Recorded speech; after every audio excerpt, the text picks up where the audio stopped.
Ce journal vous est offert par le FPI, Fonds des promotions de l'industrie, votre partenaire privilégié pour la réussite de vos projets.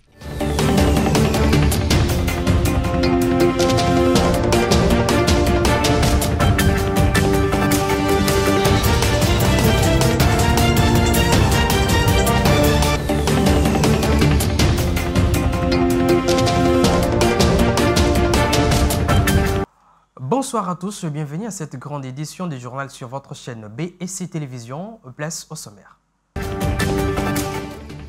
La jeunesse de l'Union sacrée de la nation en soutien au deal entre la République démocratique du Congo et les États-Unis d'Amérique annonce une marche pacifique le mardi prochain selon une correspondance adressée au gouverneur de la ville-province de Kinshasa. Frappe iranienne sur les Qatar, la République démocratique du Congo exprime sa pleine solidarité avec le peuple frère et ami du Qatar et réaffirme son attachement au respect de la souveraineté et de l'intégrité territoriale de tous les États. Auparavant, officier de renseignement durant les régimes Mobutu et Laurent Désiré Kabila, avant d'être porte-parole du FCC, Alain Atundo a été désigné par Félix Tshisekedi comme son spécialiste en sécurité.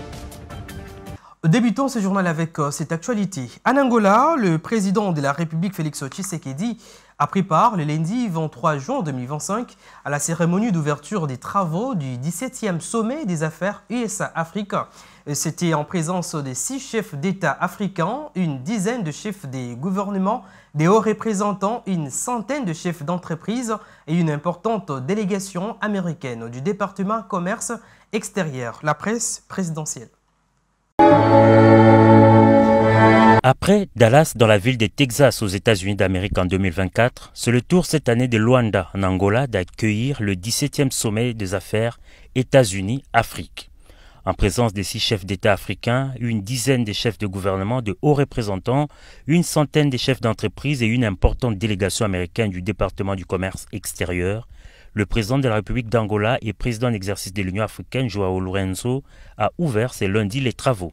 Dans son allocution d'ouverture, l'hôte du sommet a présenté les nombreux avantages qu'offrirait un partenariat économique entre les USA et l'Afrique. Toutefois, a-t-il déclaré, nous avons besoin d'un partenariat qui préserve nos souverainetés. N'ayant jamais été impliqués dans la colonisation des pays africains, les USA doivent avoir une vision différente du partenariat économique avec l'Afrique, a conclu le président angolais. Intervenant dans le même sens, le président de la Commission de l'Union africaine s'est quant à lui interrogé sur la faisabilité de ce partenariat au moment où 36 pays africains sont frappés d'interdiction des visas, l'AGO a supprimé et les taxes imposées aux pays africains. Plusieurs panels ont été organisés autour du thème général « Les voies de la prospérité, une vision commune du partenariat entre les États-Unis et l'Afrique ». Le projet du corridor de Lobito a fait l'objet d'un panel spécifique. Au nombre de panélistes, le vice-premier ministre, ministre des Transports de la RDC, représentant le chef de l'État. Jean-Pierre Bemba a présenté le corridor de Lobito comme le fondement d'un partenariat stratégique et souverain entre l'Angola, la Zambie et la République démocratique du Congo. Le corridor de Lobito est un projet qui est structurant, ce n'est pas simplement un chemin de fer qui va passer de sud-est du pays jusqu'au niveau de l'océan Atlantique. C'est un projet qui amène la Zambie, la RDC et l'Angola à pouvoir se structurer. Ça va permettre l'exportation, comme vous savez, d'un nombre important. On parle aujourd'hui, dès le début de l'opération, ça va permettre d'évacuer en moyenne 3 millions de tonnes de minerais par an. Convient de noter qu'en marge de ces assises internationales de Luanda, le président de la République Félix-Antoine Tshisekedi Tshilombo a eu un entretien en tête-à-tête avec son homologue João Lourenço. Il a aussi accordé plusieurs audiences avec les mondes des affaires.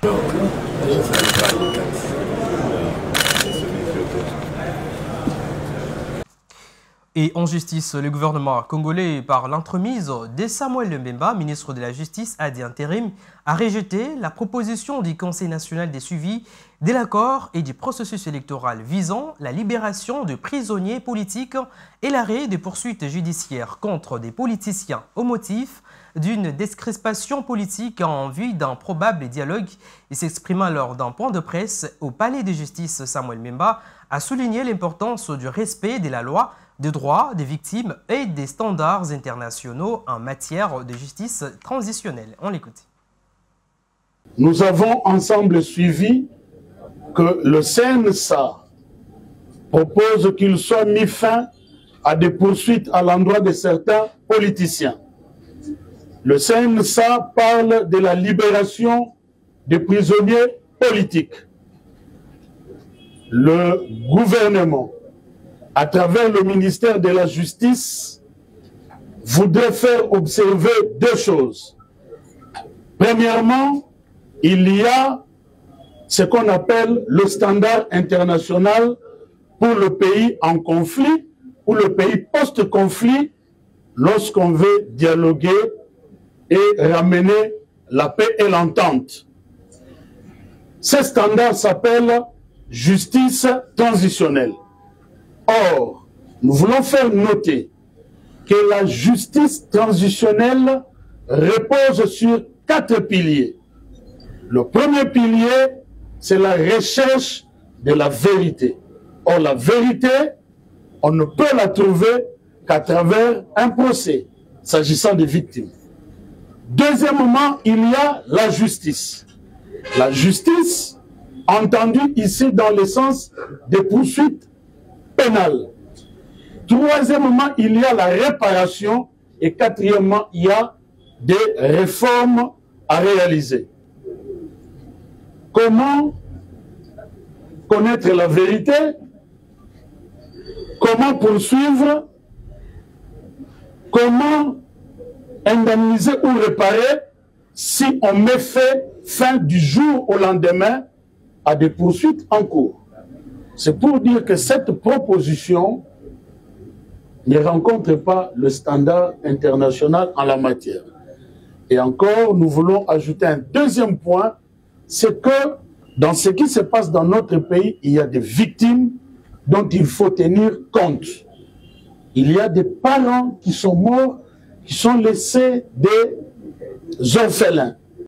De l'autre côté, au ministère des Finances, Doudou Fwamba a reçu le lundi 23 juin 2025 dans son cabinet de travail une délégation du Forum mondial sur la transparence fiscale conduite par la chef du secrétariat du Forum, Zaïda Manata. C'est une rencontre axée sur les renforcements de la coopération et les avancées de la République démocratique du Congo en matière de gouvernance fiscale et de la lutte contre les flux financiers illicites. Ginette Fika nous en dit plus. Une délégation de haut niveau du Forum mondial sur la transparence et l'échange des renseignements à des fins fiscales, conduite par Zaïda Manata, chef du secrétariat du Forum, a été reçue par le ministre des Finances Doudou Fwamba. Cette visite marque une étape importante dans l'engagement de la République démocratique du Congo en faveur de la bonne gouvernance fiscale et de la lutte contre les flux financiers illicites. Dans son mot d'accueil, le ministre des Finances a salué une visite hautement symbolique, témoignant d'un partenariat solide autour d'un idéal commun, celui d'un symbole fiscal plus équitable, transparent et efficace. À son tour, Zaïda Manata a salué le progrès réalisé par la RDC depuis son adhésion au Forum mondial en décembre 2023. Elle a insisté sur le potentiel de la transparence fiscale à générer des recettes supplémentaires pour les pays, tout en favorisant une fiscalité plus juste et équitable. Elle a également rappelé que la RDC fera objet d'une évaluation par des pairs d'ici 2026 et que toutes les actions entreprises d'ici là seront déterminantes. Les prochaines étapes vont être à l'évaluation par les pairs de la RDC qui aura lieu à la fin de 2026.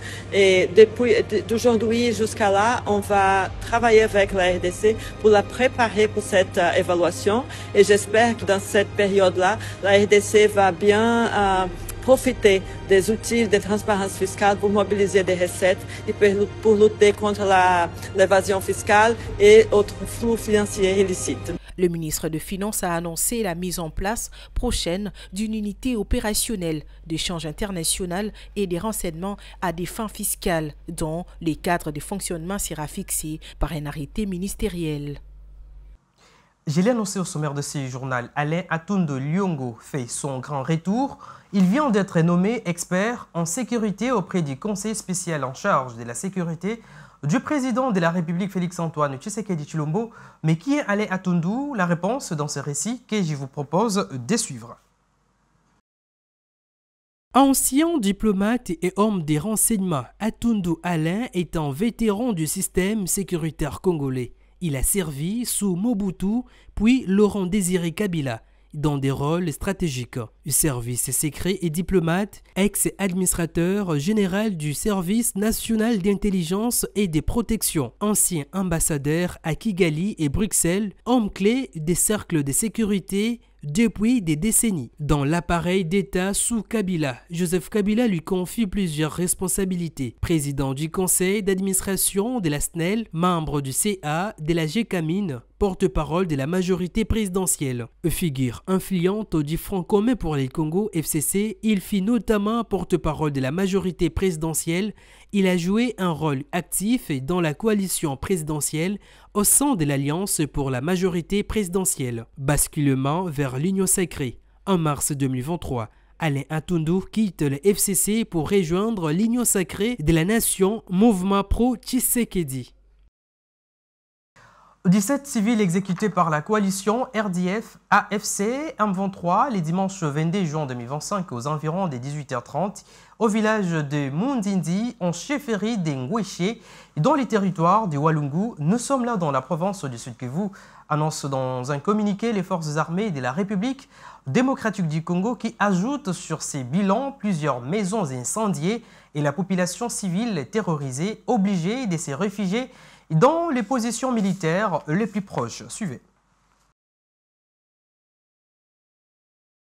Communiqué de presse numéro 17 du 23 juin 2025. Les forces armées de la République démocratique du Congo portent à la connaissance de l'opinion nationale et internationale de l'exécution sommaire des 17 civils par la coalition RDF-AFC M23 les dimanches 22 juin 2025 aux environs des 18h30 au village de Mundindi en chefferie d'Engouéché dans les territoires des Walungu, province du Sud Kivu. Plusieurs maisons ont également été incendiées et la population civile terrorisée a été obligée de se réfugier dans les positions militaires les plus proches. La population est accusée de collaborer avec les forces armées et les Wazalendo par l'ennemi après l'échec et de pertes énormes subies dans ces tentatives d'attaque contre les positions des loyalistes. Les forces armées de la République démocratique du Congo condamnent ces énièmes pogroms et appellent la population à la vigilance.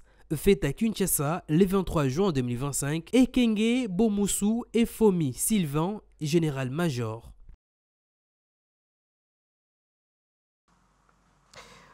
Je l'ai également annoncé au sommaire de ce journal. Dans une correspondance adressée au gouverneur de la ville-province de Kinshasa, Daniel Bumba Lubaki, la jeunesse de l'Union sacrée de la nation annonce une marche pacifique le 1er juillet 2025 pour soutenir l'accord de paix entre la République démocratique du Congo et le Rwanda. La lecture de ces communiqués avec la voix de Patricia Bomolo. Concerne manifestation pacifique de la jeunesse de l'Union sacrée de la nation en soutien au deal entre la République démocratique du Congo et les États-Unis d'Amérique. Monsieur le gouverneur, sur initiative de son Excellence Monsieur Félix-Antoine Tshisekedi Tshilombo, président de la République, chef de l'État et haute autorité politique de l'Union sacrée de la nation, un deal historique devra être signé par le gouvernement de la République démocratique du Congo, notre beau pays, et celui des États-Unis d'Amérique. Par la présente, j'ai l'honneur de venir auprès de votre autorité pour vous informer que la jeunesse de l'Union sacrée de la nation, sous l'égide du secrétaire permanent, se propose d'organiser une manifestation pacifique pour réaffirmer notre totale adhésion à la vision de notre président et soutenir la signature de ce deal qui devrait intervenir le plus tôt possible dans l'intérêt de nos deux peuples. Cette manifestation est prévue pour le mardi 1er juillet 2025 et devrait culminer par la remise d'un mémorandum à Madame l'ambassadrice des États-Unis en République démocratique du Congo. Nous sollicitons l'accompagnement des forces de la police sous votre autorité pour la réussite de cette manifestation pacifique et restons à votre disposition pour toute fin utile. Veuillez agréer, Monsieur le Gouverneur, l'expression de ma considération distinguée. Le professeur André Mbata Mangou. Ce journal touche à sa fin avant tout les rappels des principaux titres. La jeunesse de l'Union sacrée de la Nation en soutien au deal entre la République démocratique du Congo et les États-Unis d'Amérique annonce une marche pacifique le mardi prochain selon une correspondance adressée au gouverneur de la ville-province de Kinshasa. Frappe iranienne sur les Qatars, la République démocratique du Congo exprime sa pleine solidarité avec le peuple frère et ami du Qatar et réaffirme son attachement au respect de la souveraineté et de l'intégrité territoriale de tous les États. Et enfin, auparavant officier de renseignement durant les régimes Mobutu et Laurent Désiré Kabila avant d'être porte-parole du FCC, Alain Atundu a été désigné par Félix Tshisekedi comme son spécialiste en sécurité. Et ce journal est complètement terminé. Merci de nous avoir suivis. Au revoir.